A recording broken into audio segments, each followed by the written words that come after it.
Speed and efficiency is paramount in everything we do. The faster we can get our jobs done, the faster we can move on to help the next customer.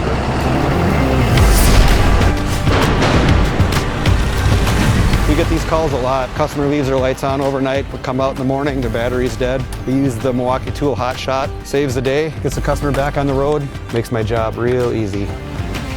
The ability to move this battery between all of my tools. Just in my truck here, I've got an M18 inflator, floodlight, and impact. With the M18 battery platform, the jump pack is always ready to go.